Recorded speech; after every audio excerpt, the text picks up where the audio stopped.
You're listening to Within Tolerance, a podcast for machinists by machinists. I'm your host, Dylan Jackson of Protean Machining, and this week I am joined by Travis Mashburn of Unlock Composites. Welcome, Travis. Thank you for having me. I appreciate you taking the time. I know we talked a little bit over Instagram, and I think even just posting yesterday for questions, I think a lot of people have a lot of composite questions. So I think this will be a great informative episode. So before we get into your backstory, though, kind of what is the overview of what Unlock Composites does? So it started out as being just, I wanted to do keys for cars and stuff like that because they give you this like crappy plastic key that you get.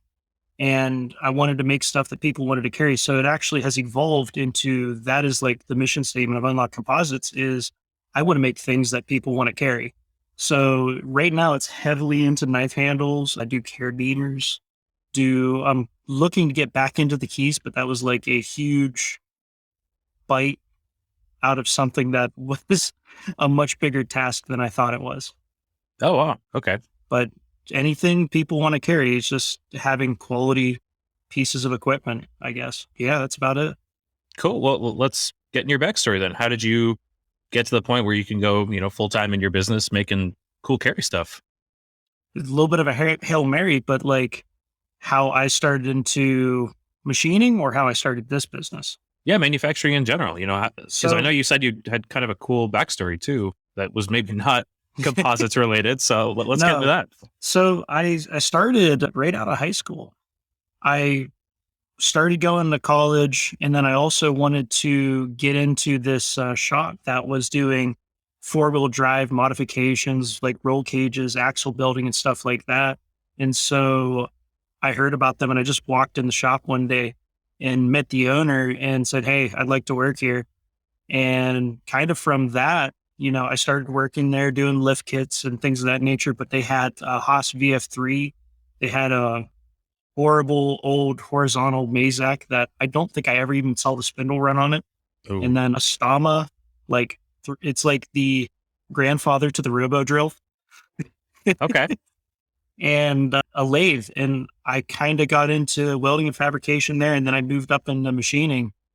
And there was just one machinist there named Steve, and he did everything. And he gave me this crash course just like over the course of like 3 months, just from not knowing anything about machining to in the deep end, your hand coding and things of that nature. And I really, really enjoyed that. That was a cool experience. What that job also taught me was like how not to run a business. Sometimes those are the best lessons is working in a business that you're like, man, this is not working. Yeah. Like this shouldn't be happening type stuff. And I don't want to speak bad about anybody, but definitely taught me how not to run a business. Long story short, that business went under like 2 years after I left it. And like, even the tooling guy, when I talked to him, he's like, yeah, that guy still owes me like 20 grand. But yeah, from there, I got just more into fabrication and stuff like that. There's a job, this one company down in Lowville, they do copper castings for like blast wall furnaces and things of that nature. And basically they all have to be these 7,000 pound copper castings, and they're cooled, and they have these pipes of copper nickel. So there's a lot of like rare metal welding in there. This copper nickel pipe would be like $75 a foot, just crazy stuff. And from that was a cool job. Just a lot of mechanical jobs after that. And then in the welding companies that I was at after that, they had an old CNC. It was a horizontal that ran an analam controller. And this like shop was like really in the Stone Ages. And this was the only piece of CNC equipment they had. And like, if you chattered too much on it, it would just Z dive. Whoa. Yeah. It was crazy. And like, if you ever saw analam code, it is like the most basic stuff in the world. Like if you want to drill, you just say drill and then enter the parameters for the actual thing. Like it was a thing.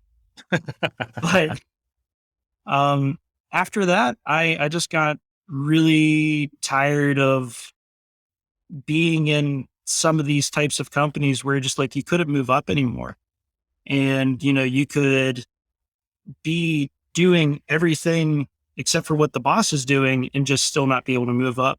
So I bought my first like piece of equipment. I would say it was manual. It was a lathe, and started doing some side jobs and stuff like that. And then I bought a round column grizzly mill, which is a giant turd, if anybody knows. Like just Chatter City. It can't like even a 3/8 end mill, it just can't handle it even on light cuts. But the guy I bought it from, I was like, well, why are you selling? He's like, well, this company I was doing work for, they they don't, I'm stopping working for them. I'm retiring basically. And he was like, I just don't need it anymore. And I was like, well, what about that company? They still need work done.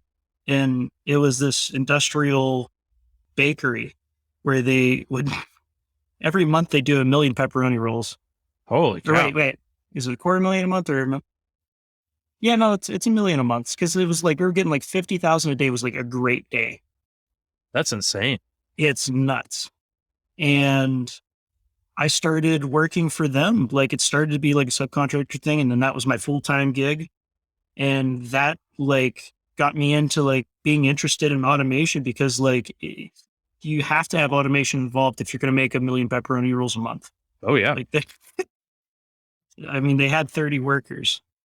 So like you have to have automation involved. So I met this one guy. It was a friend of the actual 4-wheel drive company that I used to work for, the old partner. Mhm. He was friends, went to college with this guy. So he sent me out to Greenville, PA, and I met him. His name's Eric.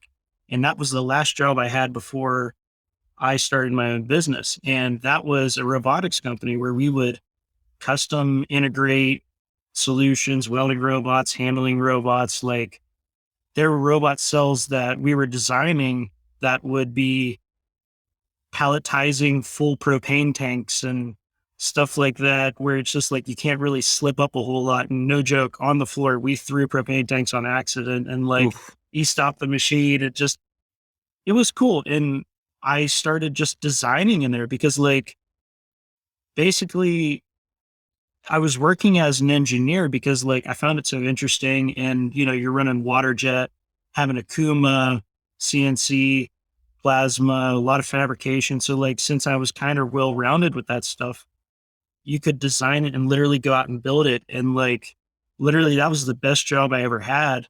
But like 3 years into it, I got itchy because it just wasn't mine.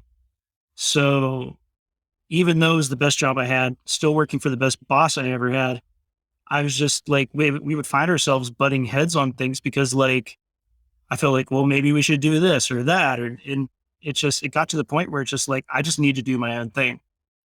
And I I think still, to, that's super yeah, understandable for anybody listening to this podcast. I was actually just talking to my brother yesterday because I like I grew up with both my parents being entrepreneurs and having their own businesses, and I think that he's kind of getting that itch now too. Like we were talking about me being able to yeah, like I left for lunch and just like went out to lunch with him, and he was like, "Oh, it's kind of nice that you can just leave whenever." I'm like, "Yeah, that's it might mean that I stay late, but like that's part of owning your own business, and it's kind of nice to like be in control of your own destiny." So I think it that is. a lot of people can understand that. Yeah. I mean, it definitely is not the most relaxing route, especially like what I did was like, I set a 100-day goal for myself. Said in 100 days, I need to be leaving here and starting my own business. And wouldn't you know, the end of the 100 days was right with like a month into COVID. Oh, geez. So it was like, I think it was April 18th was the day. And so I was like, well, I'm not backing out because I set this hard stop for myself and literally did that. Well, I mean, during the time of the bakery job to the robotics job, I actually I didn't start, I actually joined a drone company and I got into FPV flying drones, which are like the ones that you see that are racing and diving buildings and stuff like that. And so this ran parallel to those two jobs. And it started from like I bought my first quad and crashed it a few times to all right, we're gonna buy a mill. and then I'm gonna see if I can make these. And there's literally no roadmap other than like some really over my head papers that I could find on the scientific this and that of machining carbon. Hmm. Like there would be people on YouTube, like three main videos that you would see was like one guy machining it underwater, another guy doing this, and it's like they're not real great solutions. So just through troubleshooting, I really learned how to machine carbon. And that company grew, we were an equal partnership in the company. And it grew to the point where we sponsored like the first collegiate drone race. We sponsored Purdue, which was kind of cool. And it bought some more machines. I bought these Probotics routers, which were like, aluminum framed, big gantry machines. And that's when I thought I was smart. I was like, I'm going to buy the biggest machine so I can fit all this carbon on it and I can machine all these things. And like, I ran into so many issues just by not knowing, like, getting a smaller machine is actually better because you have less deflection. And I would actually have thermal growth issues with the machine where like homing is all the way over here and Hmm. then my fixture's all the way over there. And then say it warmed up 7 degrees, like it's off, it's Oh off yeah. quite a bit. Not to mention like scrapping that much carbon. Like if you put Oh a yeah. giant sheet, that's thousands of dollars possibly, depending on what you got into it. Like the beginnings of doing that were rough because like I didn't know what I was getting into. I had a couple manual mills and stuff like that, but like we bought like the big Shape Oko and that was going to be it. So I bought that with my own money before I even started the company, just like, I'm going to try all this. And plus I want to play with CNC in the garage.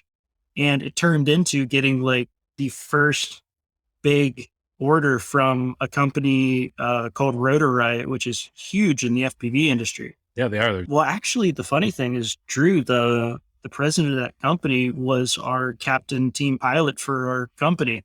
Oh, So no way. he moved up into that position. Super cool guy. So like I'll say I've had what, 2 FPV drones, and I got rid Okay, of them maybe a year or so ago because I was just getting too busy and couldn't go fly. But like, what did you have? so I started with an eSheen Wizard just because it was cheap, and it was like, oh, I can get this whole package and just go fly for The what, a bread couple and hundred butter bucks. starter drone. Yeah, Yeah, yeah, yeah. And then I found the local FPV club and just started buying parts and built something up. I can't even yeah. remember what I had on the second drone. I was not good. Like I'll definitely say that I was not good at all. But I've always been into drones. Like I still have a frame that's most of the way done for a big camera drone. Like Yeah.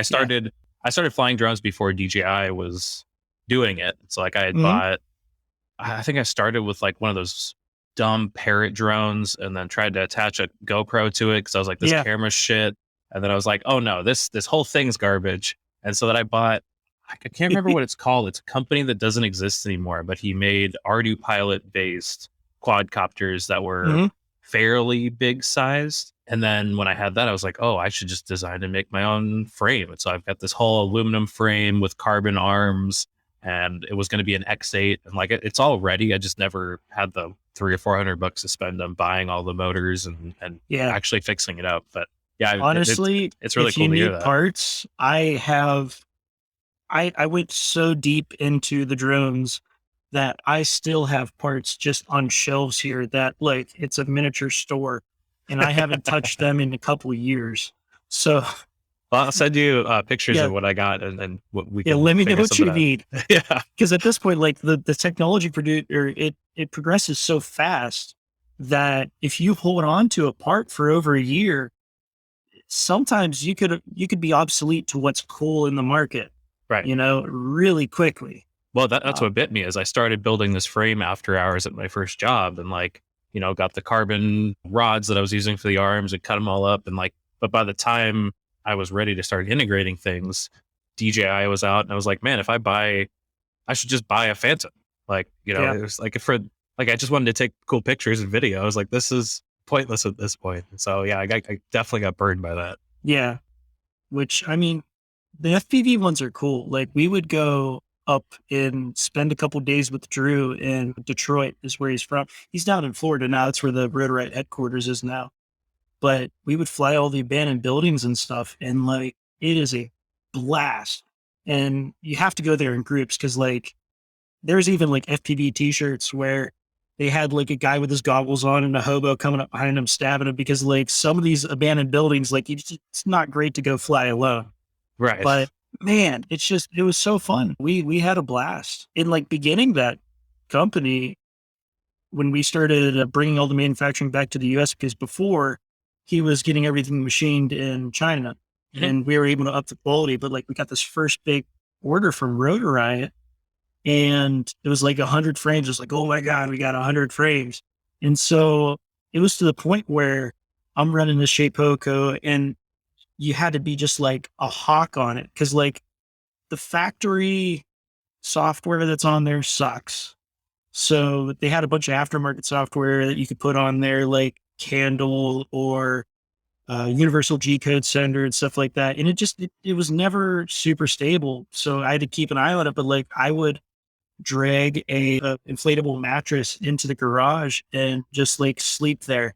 And then when it would stop running, I would just get up, mess with it again, and then do that while I was working at that bakery and stuff like that. Oh my And goodness. and that was like the bakery was already like a 12-hour a day job because like I was the only maintenance guy there.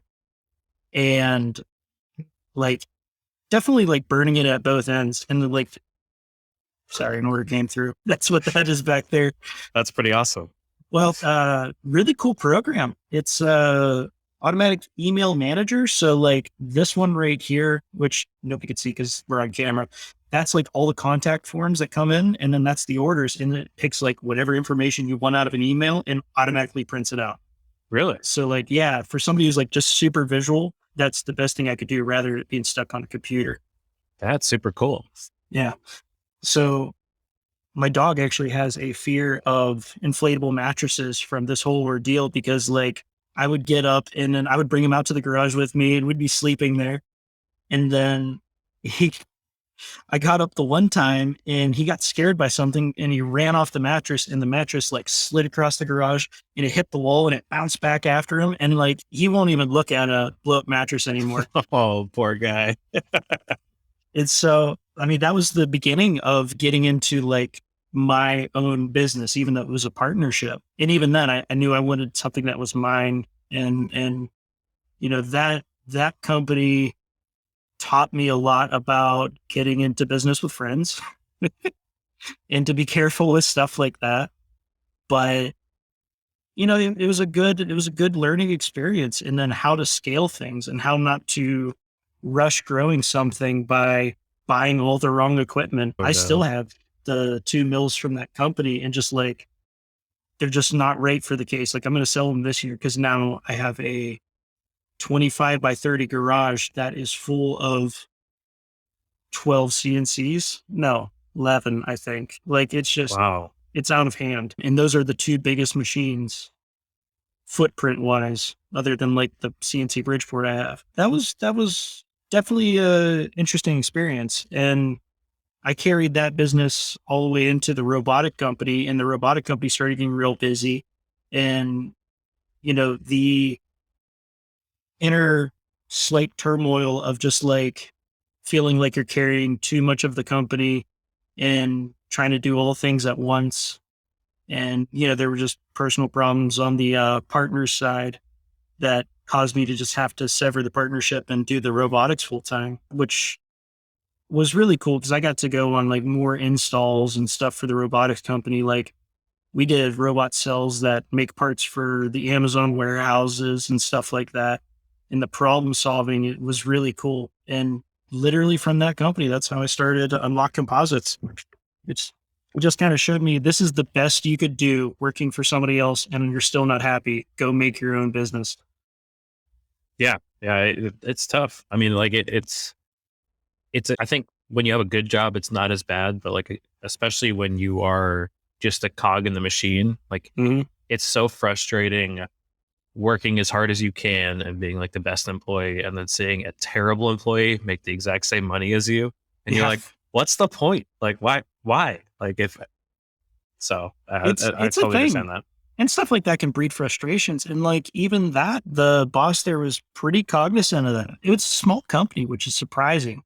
Like we would do these big jobs and like the jobs would range from like 100K to like 400K. And that's like the scope of work. Now there might be little jobs mixed in between, but the bread and butter were jobs like that. And we're 10 people. Wow. There's like 2 electric guys, an office person, a couple people who refurb the robots, which the robots are cooler than heck. Totally will kill you. What brand were you guys using? Was it Fanic? Mostly Fanic and Okay. a little bit of Moto Man. We were integrators for both. And then like they used to mess with a couple other types, but that was the bread and butter, mostly Fanic, which I just listened to the last podcast and you guys were talking about like how limited Fanic controls are.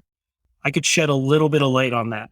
So even the robots are the same way. So like say we had this engineering experiment that we had to do for Valorec, a really big steel company around here. And our electrical guy, smart as heck. Like I even ask him questions this day when I get way too stuck. His name's Dan. And he built an Excel spreadsheet to do this custom program that would probe these couple points around this pipe and then would feed the code to the controller and stuff like that. And he had to break up the code into 1,000-line increments for the robots because Fanuc just runs these antiquated controls still. It's like the kernel or something of that nature. And like even when you got a new control, it was still the old control just with an overlay. Like even today, it's the same thing. Now they're super thermally stable, or not thermally stable, electrically stable and no issues like that. But it's just a thing. Like they're not getting with the times. And that's what causes some of these companies like Universal Robots where like their design isn't as good, but their electronics are a little more at the times and they're losing some market share to them.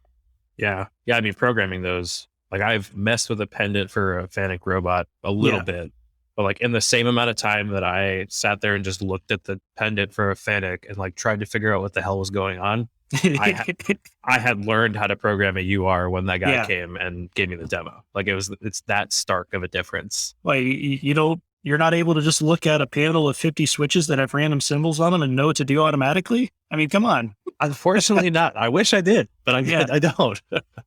I mean, starting that job was so cool because like, I'm like, oh, look at these robots. And I would just try to, I would absorb everything just through exposure. And they aren't super self-explanatory.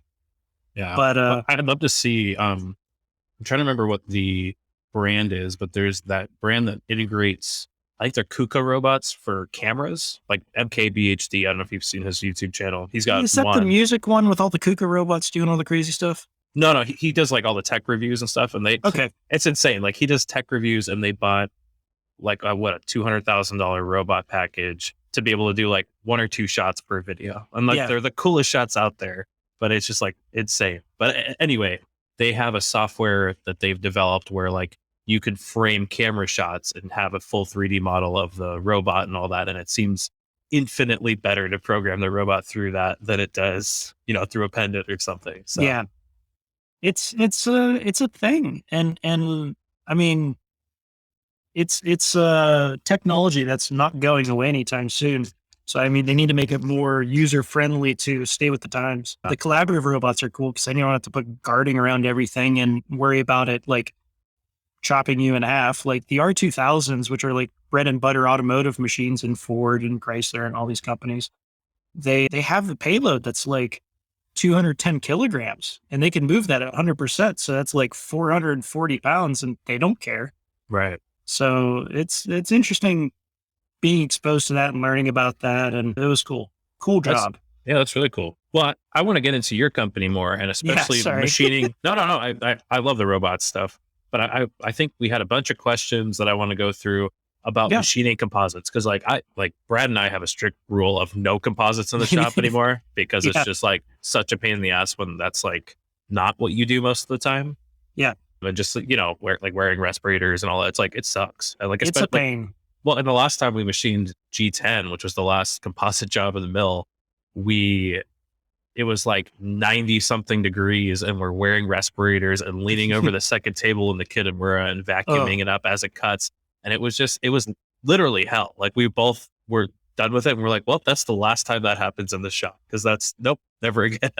So yeah, I could shed all the light on what I know about that. That's definitely something like barrier to entry with information. I don't really care for that. Well, like we Yeah, got Jeff KSRW asked, what kind of psycho works with composites all day?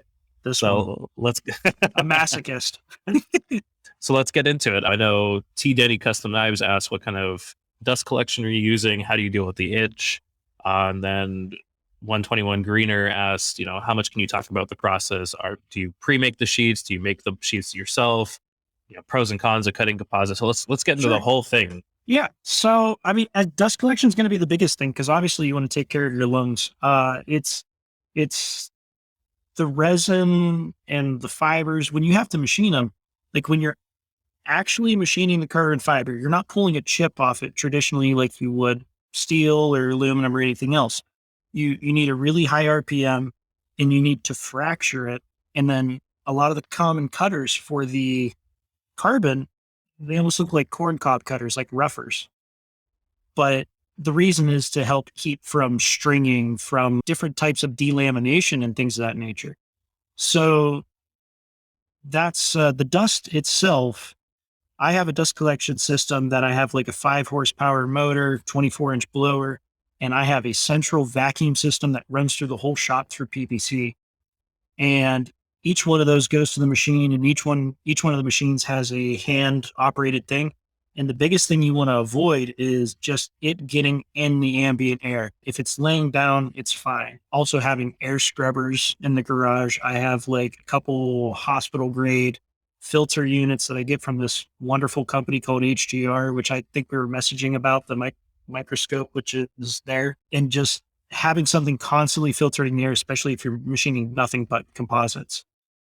And then having a designated cleaning station. Like I have a chemistry hood that I hand clean everything in before it even leaves to go be hand finished or something like that, getting all that loose dust off. So that's the most important thing. If anybody's thinking about machining carbon or any composite that can be caustic to breathing, just get your dust collection figured out.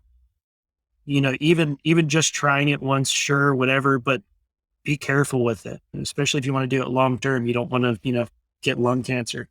Right.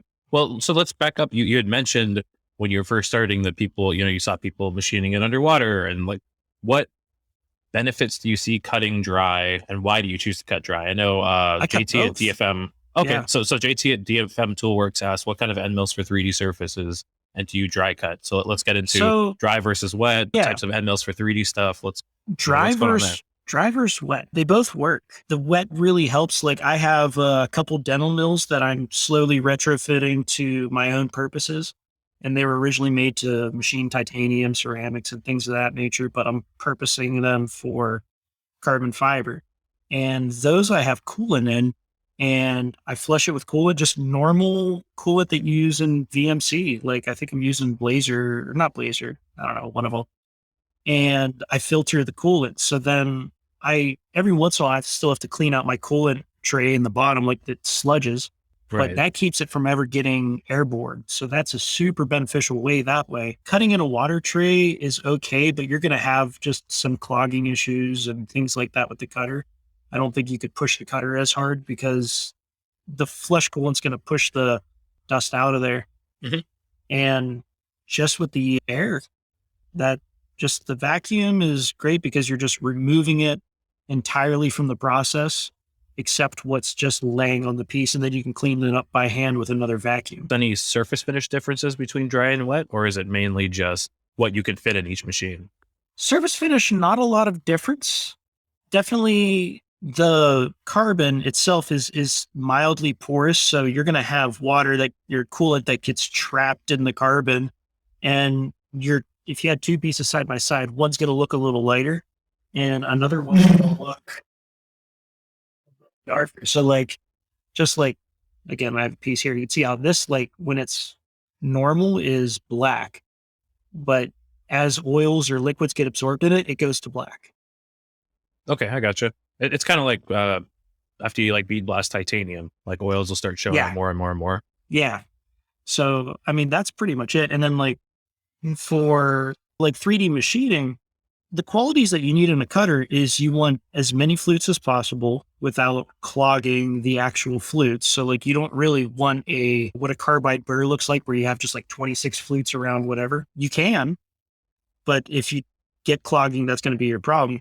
So like I'm running Kyocera chip breaker bits, which you can find them on eBay or get them directly from Kyocera. They're literally like a corncob end mill I use for 3 millimeter to 1 millimeter for my uses for like the scales, and 5 flute. They have like a fishtail end, and I use that for 3D machining and everything. They work really well for what they are. Yeah, they work pretty good. So, and they're like a roughing end mill if you for steel. Mhm. Just they have, rather than the rounded edge that gives you the weird finish on steel, you have a flat edge, but it definitely has that break in it going all the way up, and that prevents a lot of delamination and stringing. Okay. So what happens if you use, like you said, you use the fishtail end for 3D machining? Hmm. What happens if you use just like a normal ball end mill? Do you start seeing I use delamination those even in too. 3D? I use those too. Your life of the tool, you could use almost anything that you use on steel. You have to watch upcut, downcut, things like that. But the way the carbide is actually going to wear, it's going to erode. It's not like if you've machined composites, you've probably seen it yourself. Your actual leading edge is going to wear, as in just erode.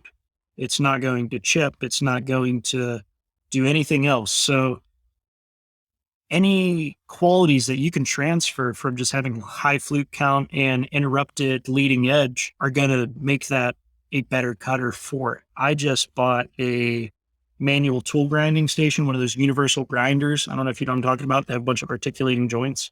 Yeah. And I started taking some of the qualities that I like in a cutter and then adding those to ball mills and stuff like that. And some of the tools I use, like for 3D machining, I'll use the square bottom or ball mill as much as I can. I'll use those Kyocera chip breakers though. Wonderful tools. And they're not the same as diamond cut router bits. Like they can be confused with them, but the quality is going to be entirely different, I think. Interesting. Yeah. So let's step back to the beginning. Like, let's go soup to nuts on something. One of the questions was, are you laying up your own carbon fiber, or are you using pre-preg, or just buying sheets? Like, Yeah. what kind of carbon are you using? How do you obtain it? And then let's start there and then work our way to a final product. Sure. So from that drone company that I was part of, I mean, we had a supplier, and that was the first supplier that I used to start doing everything I'm doing here. And I'm buying it right now, but I'm actually getting into. I want to. Everybody says they want you to machine fat carbon, and it's beautiful stuff if you've ever seen it. It's just a bunch of different types of composites, and I want to get into making it. So I've actually been researching the process to do the SMC process, which is like sheet molding compound or sheet molding composites, where you get a, think about the words here. So you have a press with heated platens, like a heated platen press, Mhm. and then you get a heat curing resin. You can get pre-preg or do your own, and then start making your own sheets. And that's another thing like machining carbon, where the information's really not out there, and you just kind of got to figure it out yourself. So I'm getting into that after I finish building the machines I have out there. But right now I'm buying it all, and I have like 5 different suppliers that I work with. And yeah, that's about where we're at right now with that. Okay. And so once you get the sheet in, are you using Fusion 360, or is there specialty software Absolutely. you're using? Okay. Yeah, Fusion 360, that's been the bread and butter since I started that's how I got introduced to it, was the drone company. And I found out just how powerful it was compared to the old Mastercam that I was using, or the wonderful Analam controller that I was using. And yeah, it's great. So I just started learning how to model in there, just like anybody else did. Watch NYC CNC or Grimsmo's videos or whatever to just get started. And that, a lot of the drone parts were simple 2D parts where they're just like profiles and drills and things of that nature. And learned to cam in there. And now I feel very proficient in it.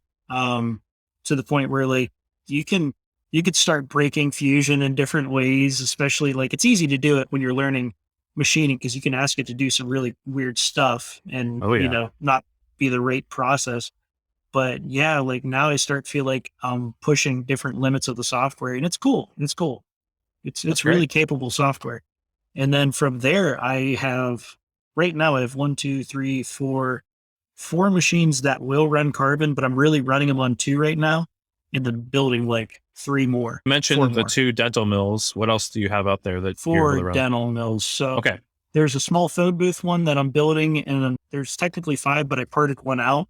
I used all the spare parts of that one to build this phone booth one. That way, I was able to create like a template to build the other three, which are identical from the one that I parted out. right. And so they have these controls on them that are weird as heck. They're logo soul and like they could be really powerful, but they're glitchy and you have issues like even all the touch off tool setters have divots in them because one of the bugs of the program when it gets old is it'll just start the spindle off the tool setter. Whoa. Yeah, yeah, super cool stuff like that. So again, just like the mental plan of like, oh, these machines are awesome because they have like a 4-inch slab of granite in the bottom, and they're like, as other people say on your show, mini Datron, and that's my goal. High speed RPM, real fast moving, small, granite based, and I'm retrofitting them with Masso controls, which they're a company out of Australia. They're a more expensive control, but God, they're super stable. I I've did heard my really good things about them. Yeah, they're fantastic. And you know what? They keep pushing the software forward. They have a forum that all the users post up on there. And like I've been getting on them about like tool breakage detection. And they're receptive to it. They're like, hey, we had a team meeting about it this week and we think we're gonna do this. What do you want the user interface to look like? Like they're a really cool company. I can't say anything better about them. And then if you have a problem, they're willing to work with you about it. So, I mean, it's head and shoulders above like Mach 3 or Linux, which I run on my two other routers. Mhm. And so, Who makes those dental mills? Yenadent, it's a company out of Israel. So Where did you find these? HDR, Okay. dude, I would say in the past 2, 3 years, I've had to have spent like 50 grand at HDR. So it's this place up in Cleveland and it's like my mecca. So what they do is they go into any business, like big, small, whatever, and then say, hey, what are you not using? And we'll give you a flat rate for it.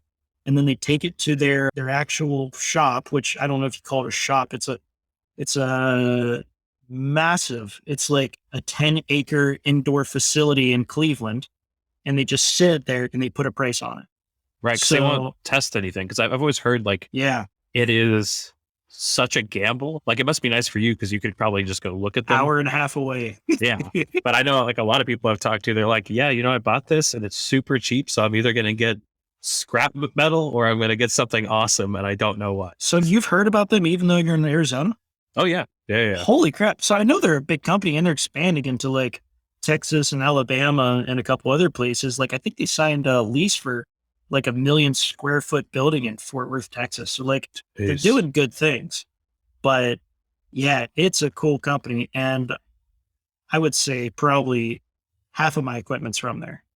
Half of the things in my shop are from there. So yeah, they had a couple of these and just as they would get them in, like if you wait long enough, the price will come down on something. And then occasionally you can dicker and deal with them a little bit, not as much as you used to, and just go from there. And if it doesn't work out in 30 days, take it back. Like that microscope right there, I got last Friday. And for whatever reason, if it didn't work out, I could take it back. Now I don't want to because it's 400 some pounds and it took me and two other guys to get it in here through the sliding door, but it's an option, which is really cool.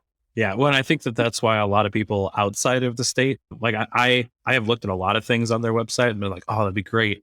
But it's like, man, if this doesn't work out, I'm going to spend like $800 getting it back LTL. And Yeah. like, I'm still out a lot of money. So I think it's And much more of a gamble when you can't see it in person. yeah, absolutely. And that's, I mean, it's a benefit of me being an hour and a half away from them. One of the things is just being there. you can see the workers, like they're cranking stuff out as fast as they can, but mistakes are made. Hmm. So like you'll have a beautiful Fadal or something like that there. It'll be perfectly fine, but they have these aisles, and the aisles aren't just a single item deep. They're multiple machines deep because it's 10 acres inside.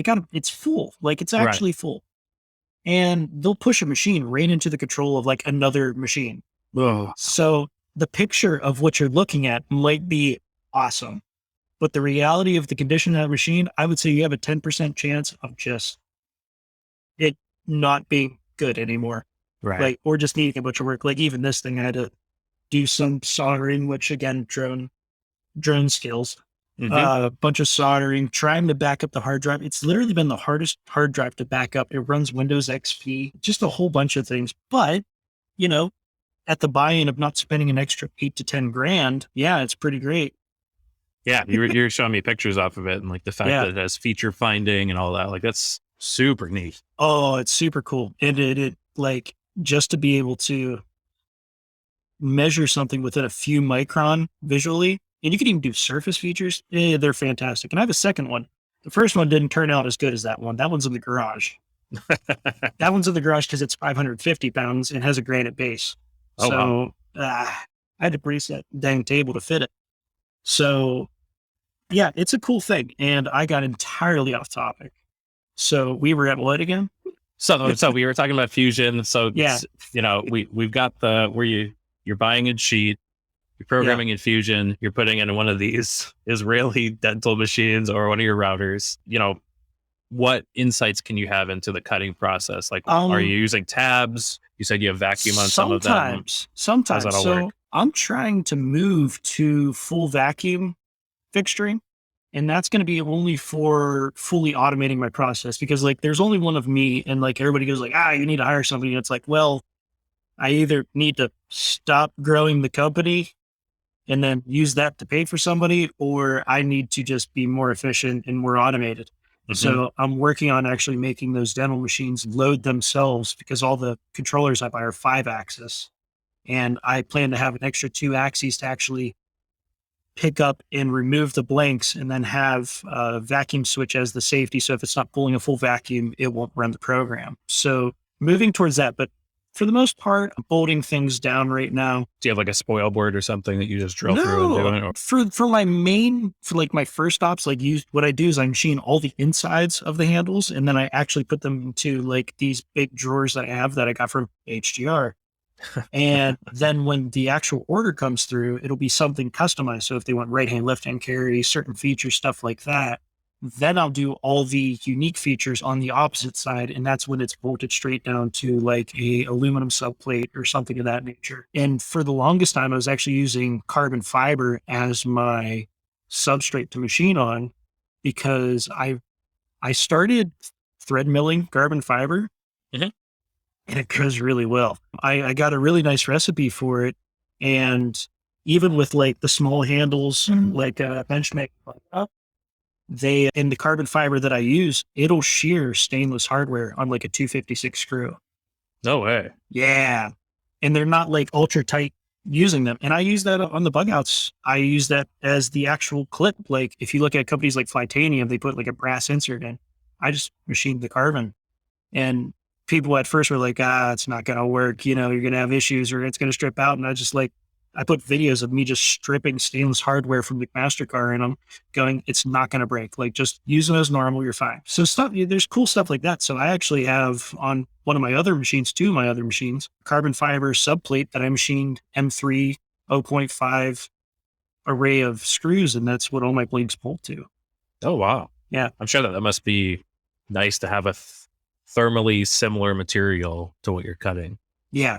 Yeah. I mean, then you don't have to worry about because like the differences in cutters, if you take a bit that's run one program and might have the bottom edge of the flute rolled a little and try to machine aluminum with it, it's not going to last. So having a similar material underneath it is beneficial and you can reuse them for as long as you need.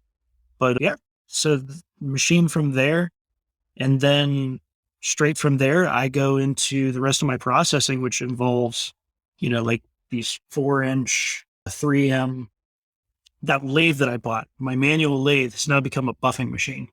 I Oh put a no. mandrel on there and I covered all the ways so I'm not ruining it. And it's a 48-inch gap bed lathe, little one. And I use that for like my hand buffing after I go to the cleaning station. And straight from there, it goes into a ultrasonic cleaner with a like simple green going into it. And from there, it goes into QC and ships right out. And as you probably will know, if you've checked social, I'm now shipping all of my orders with sporks. And the group really liked that. I like that. That's pretty neat. So let's talk about your product offering then. What do you have that you said bug out handles? I imagine that must be gangbusters because that seems to be one of the most Oh, popular yeah. knives out there.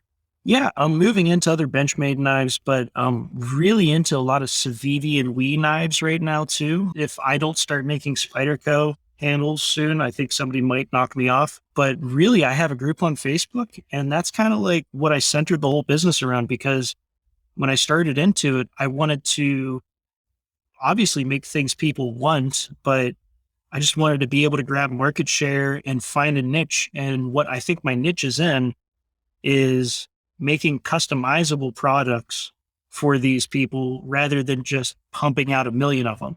Mhm. So I worked on building a process around it to where a unique order can come in and I have all the programming and processes figured out to where I can literally just take that blank and then do it real quick. So that's been an interesting niche that I've been living in. So like if you take a knife like the Civivi Elementum button lock style one, I think I have like 36 variations just for that knife. Oh wow. So and some have more, some have less. Where like the baby banter, I think there's over 60 variations of it. And that's And all templated and like you can just throw on your blanks and yeah, cut them and go. yeah. So that'll be like 3 different materials that I can work with for that knife. And then each one of those has like 16 to 20 programs that then could make the difference in that and go from there. And just from really like honing my fusion cam, I've been able to make some really cool tool paths and just kind of pushing that software as much as it'll let me. Like even when I was in the drone company, I started doing a little bit of 3D machining, but that company was more of a race to the bottom because you're directly competing with China. Not that I'm not now, but not as face to face directly competing with China. And there just wasn't time to do that. So Right. now I can sacrifice a little more cycle time to do some of these fancier things. So are you doing laser work as well? Because like I was looking at your Instagram and you've got like some handles with like hexagon patterns in them, or is that like No, baked into the that's going back to what you can do with carbon. I have laser etched it. It doesn't go as well with a tube laser. It's better with the fiber laser, but that's all engraving work on the machine. And especially to anybody who wants to water jet carbon, if it's thick enough, it just literally explodes and delaminates, just for reference. right? But laser, you just have to have really good dust evacuation because you're going to burn the resin. There's a really cool way to laser engrave the carbon to get a ghosted image. And if you take a fiber laser and then bring it a touch out of focus, it will kind of embed the engraving a little under the surface. And man, it looks really cool.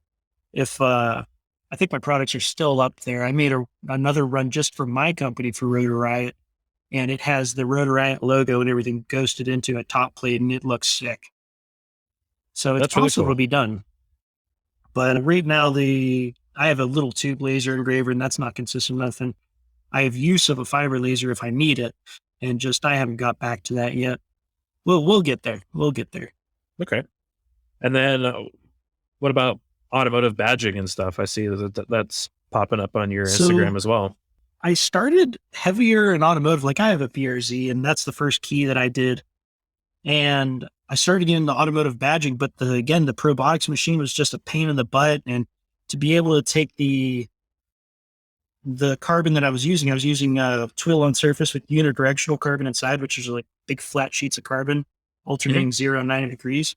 I was having trouble splitting the layers. So I kind of like nixed the badges for a little bit, but I'm actually to the point where I can get back to them as I'm building these other machines. The one machine is almost completely full for time right now. So the next machine, I think I'll be able to do badging again.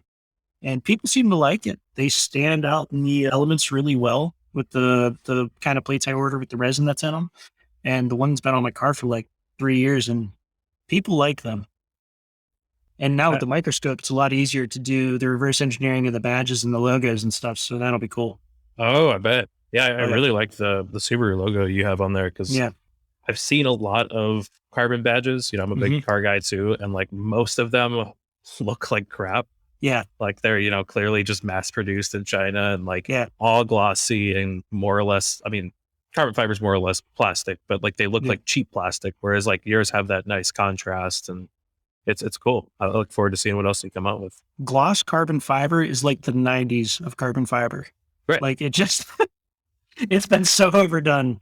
So I really like matte finishes and some of these textured finishes, which I mean, they really pop, especially when you put them in the sun. Like if you take any of those textured finishes that I have, like the customers always take better pictures than I do. So like if you looked at the tag pictures on Instagrams, God, they look so good. And I'm not tooting my own horn. It's just like they take way better pictures than I do. That's really cool.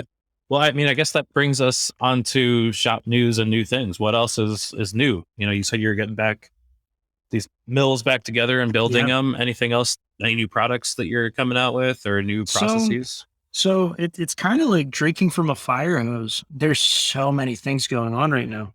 So getting these machines built as quick as possible, figuring out this automation, and definitely like I'm running into difficulties like the whole spork issue where I ordered a couple $100 ball screw and they sent me a spork in an envelope, and I waited a month for it. So like there's Uh-huh. difficulties with that, Uh, but that's why every order comes with a spork. I literally ordered 300 sporks, and that's people are loving fantastic. them. That like I couldn't believe when like I thought you'd sent me the wrong picture. You're like, Yeah. I ordered a ball screw and this is what came, and I was like, uh-huh. Like where's the real picture? Yeah, and that ensued like an argument online with the eBay guy for like 40 messages. So How can you even argue that? It's like, dude, that's what I it weighed said. 1 ounce. Well, Like. and they were saying it's an error in the eBay processing or something like, or in the logistics process. And I was like, no error in human history has made a spork go from you to me, like, Right. and it not been a bullshit. So Well, like, and like, don't tell me like there's no way that this company is selling sporks and ball screws. Like, it's yeah, not like, oh, the labels got mixed up. We're so sorry. Your ball screw went to somebody who ordered one spork. yeah. And he kept going like, please keep the spork. And I was like, I'm not sending it back. And it was just like, it seemed like the scammer he was hiding behind the eBay return process. And like, maybe some people would just give up, but I don't know. It's just a thing. So sourcing all these parts for these machines, and the one dental mill is really cool. So they're all 4-axis except for one is a 5-axis. It's weird because it's kind of the fifth axis is the spindle rotating, not on its center, and then you have a fourth axis on the table. So that will be, I think, that's one of the things that I'm trying to research to get fully down pat, because I could do 4-axis no problem, but the Masso doesn't support the kinematics for 5-axis yet. Like you can't just input the kinematics and have it move the way you want to move. So then you have Right. to figure out the kinematics in Fusion. So I'm trying to see. I've heard some people able to do it, some people not able to do it.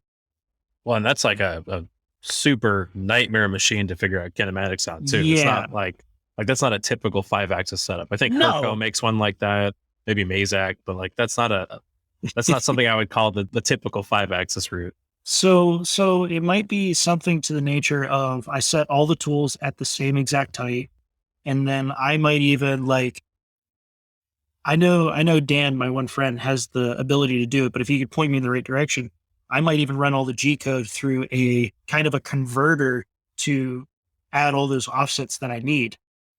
So like, I don't know. I'm trying to figure that one out. So that's back burner there, building all the machines and then figuring out the automation to where I want to be able to set up all the machines to run for the night.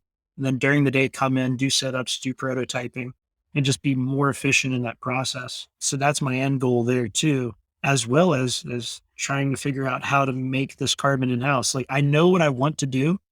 It's just I don't know what I don't know yet. And that's really the trying to figure all that out, as well as just building processes for the company. Like it's like that whole Pearson method where you make the process the boss. And I fight against my own nature to do that. Cause like naturally I'm a very disorganized person.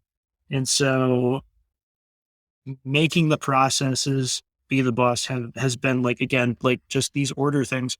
Like if somebody emails me, it's going to get lost in 1,000 other emails. Yeah. So making it be printed out to where I have to read it, I have to look at it or do something with it has made things so much better.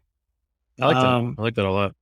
Well, I'm like 2 years in, 2.5 years, almost 3 years in. Wow. And just the beginning was scary Oh yeah. because It's not easy. yeah, I didn't have a whole lot of market share.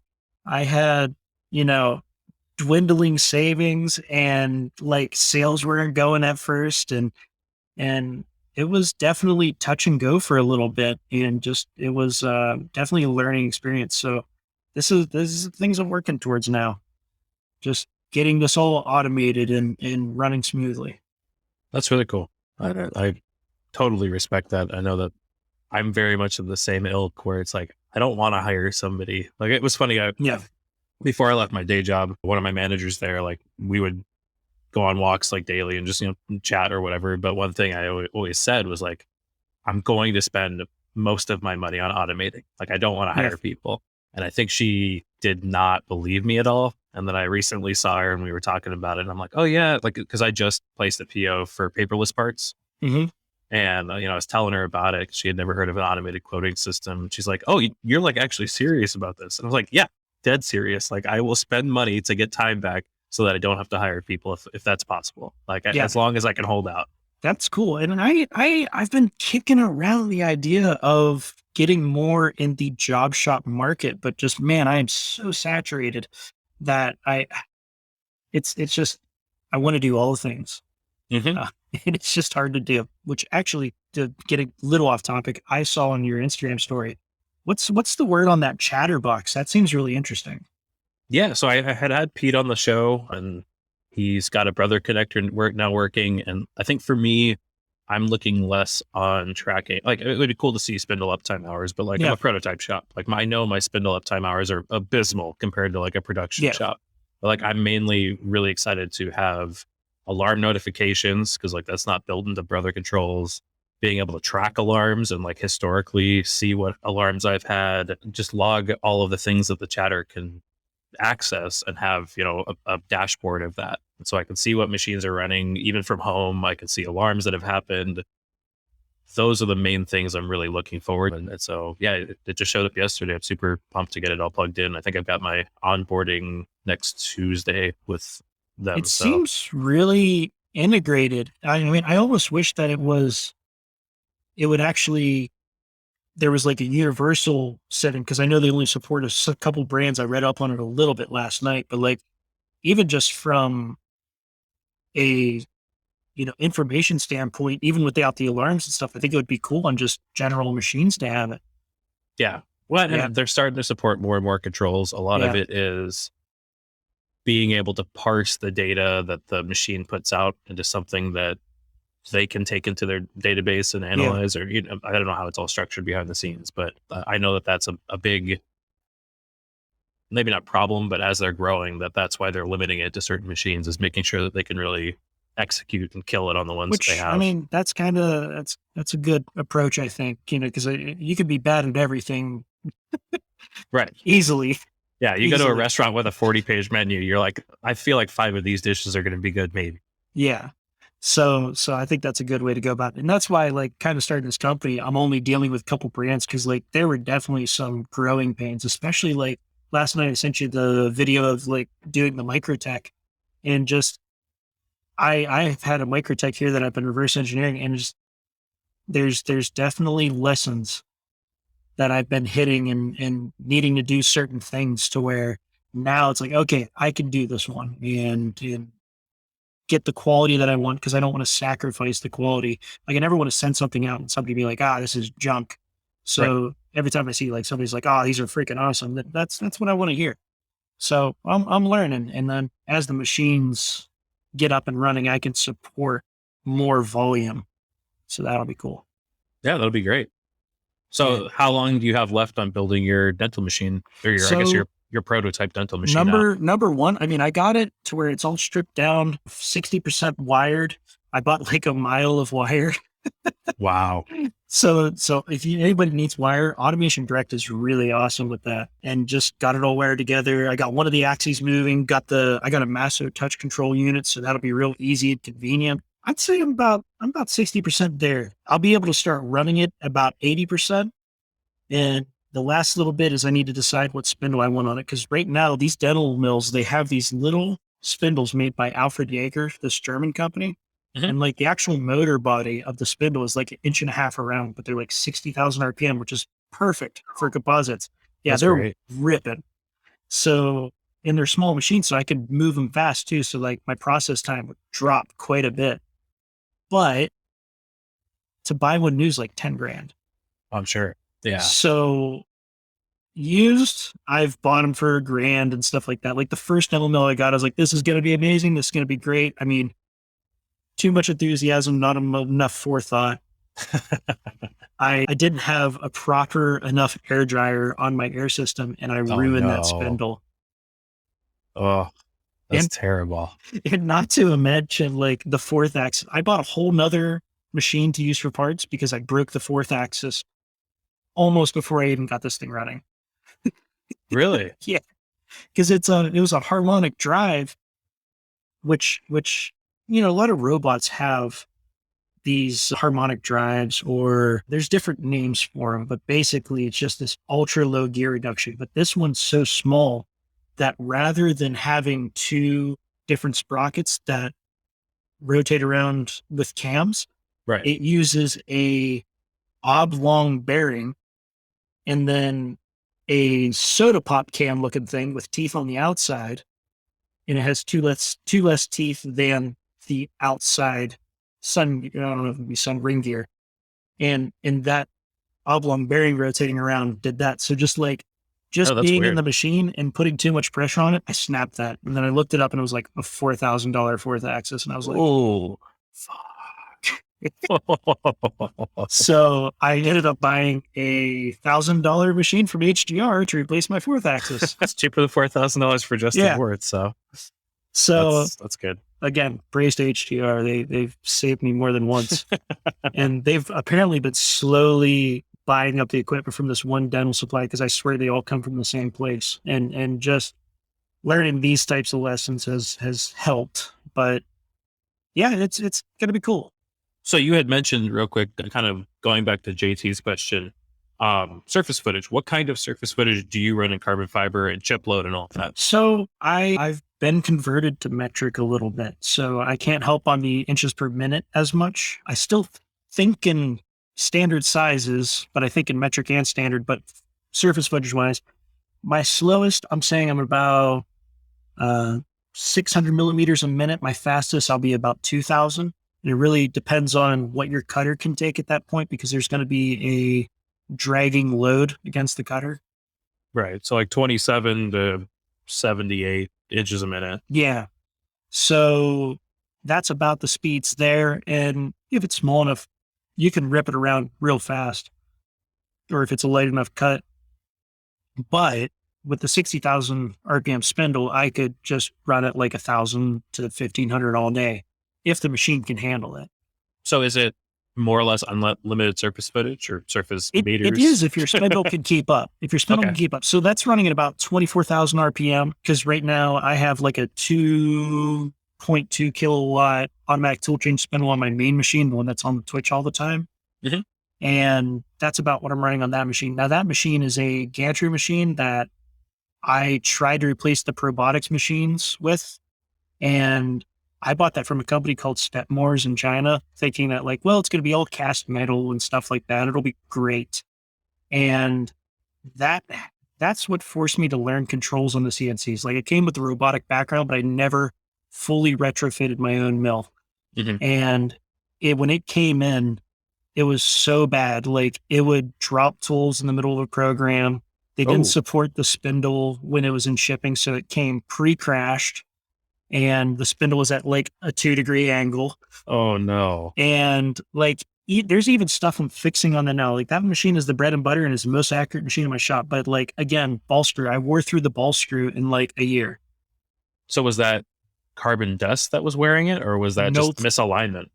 That's just crappy quality ball screws, I think, because it's a gantry machine, and that y-axis just has all that weight on it. And I might be running it a little faster, but I don't think enough to actually ruin that ball screw. Just things like that. Like even the ball screws don't have thrust bearings on them.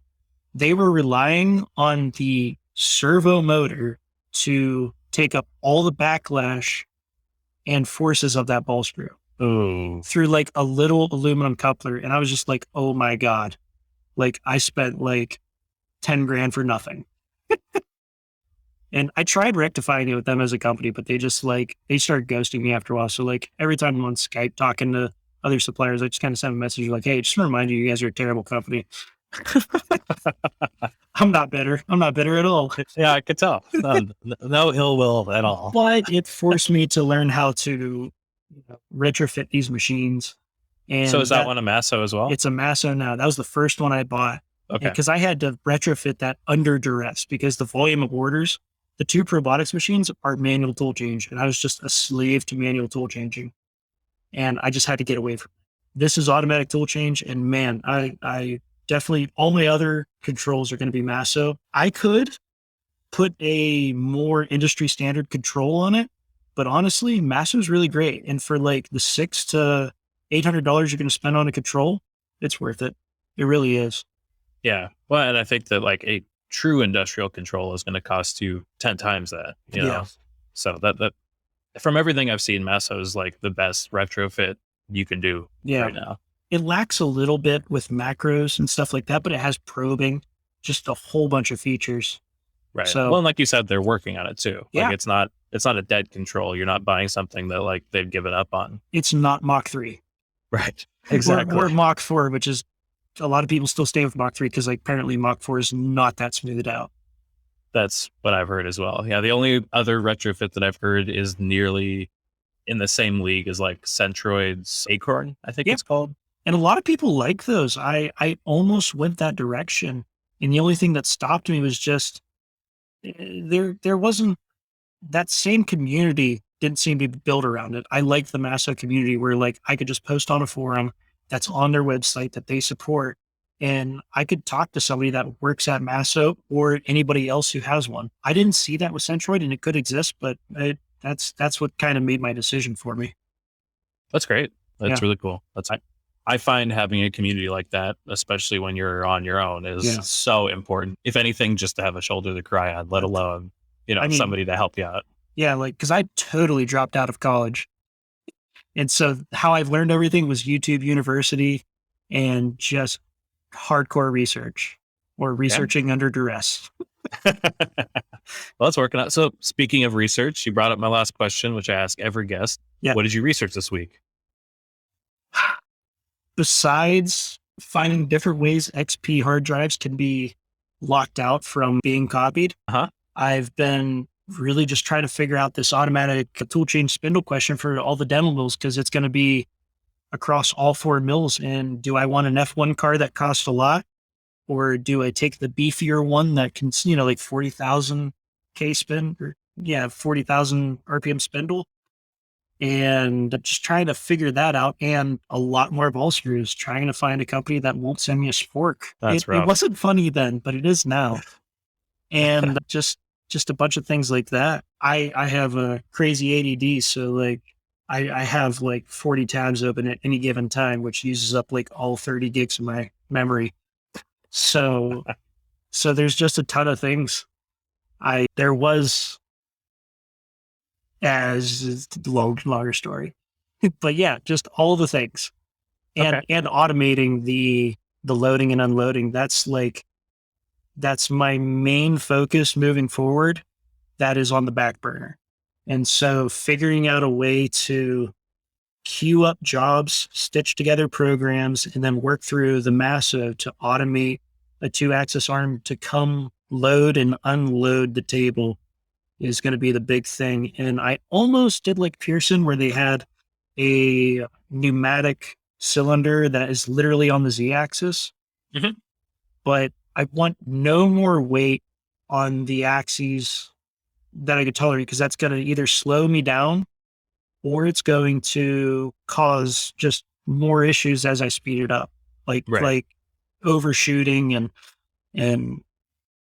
that and different servos. I've been playing with. I wanted to go clear path for these builds, Mhm. but as I grow, I may still go there. But I'm actually buying from Steppers Online. They have these closed loop steppers that are like clear path. They have the driver integrated, and you can tune them on your laptop. And I've been working with those and learning how to tune those more kind of in the forums. So that's really what I've been researching lately. That's awesome. Yeah, I've seen those because I think that's what's recommended for the Anon robots, the Hmm. AR3 and AR4. I think that he links to those servos as well. They're pretty strong. I've been really surprised. And just like the drones, you can tune them with bids. Right. Yeah. Yeah, it's crazy how that PID loop is like found in everything nowadays. Like you It's start learning about it in quads and you're like, oh, okay, this is cool. And then you just like, oh, everything uses this. Like almost everything. everything. Everything. Yeah. Uh, yeah, it was always even a joke at the drones would be like, you need to lower your P right now, when somebody's behaving a certain way. I like that. I like that a lot. Well, I was just going to say, thank you so much for taking the time. It's been really great It's to been get to awesome. know you more. We've talked a little bit over Instagram, but you know, it, you can only see so much on Instagram, so it's always Yeah. nice to kind of put a face to the name and really get to know your backstory. I Well, really appreciate you. I need to be more diligent about posting too, because like I just keep my head down so much working that I don't post a lot and things of that nature. And I did want to just shine more light on the carbon manufacturing, because there's not a lot out there. It's just No, kind there's of this nothing. void. So yeah, if anybody has any questions, feel free to reach out. I don't have any reservations about sharing what I know about it. I like seeing people succeed. Awesome. Well, thank you again. Thank you to all the Patreon members who help support the podcast so I can do great interviews like this. And I'll be back next week.